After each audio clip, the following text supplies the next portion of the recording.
In a bonanza to 23 lakh central government employees, the Union Cabinet chaired by Prime Minister Narendra Modi on Saturday approved the Unified Pension Scheme (UPS), which assures guaranteed pension. Employees opting for UPS would be eligible for an assured pension of 50% of the average basic pay drawn over the last 12 months before the superannuation for a minimum qualifying service of 25 years. There would be no additional burden on employees opting for UPS.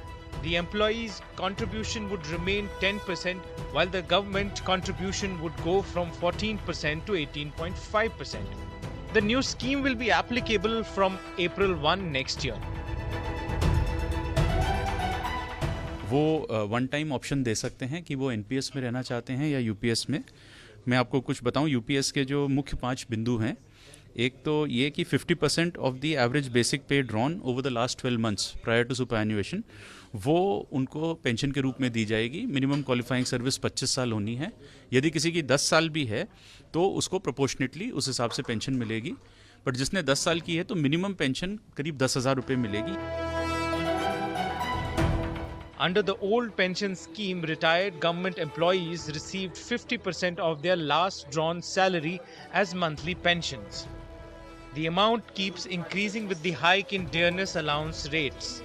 Employees contributed 10% of their basic salary, while the government contributed 14% to the national pension scheme. The Unified Pension Scheme, on the other hand, assures pensions to retired employees with a government contribution of 18.5%. Dearness relief under the UPS will be based on the All India Consumer Price Index for industrial workers. So the difference between the old pension and the new pension scheme was that in the OPS, government employees got a fixed assured amount of pension, which was pegged to their last drawn salary. However, in the new pension scheme, employees contribute to the government, and when they retire, what they get is related to how the market is doing in the pension funds in which the government has invested their money. UPS, effective from April 1st, 2025, is estimated to put an additional burden of rupees 6,250 crores on the exchequer per year. The announcement came against the backdrop of several non-BJP states deciding to convert to the DA-linked old pension scheme, and employee organizations in some other states raising demands for the same.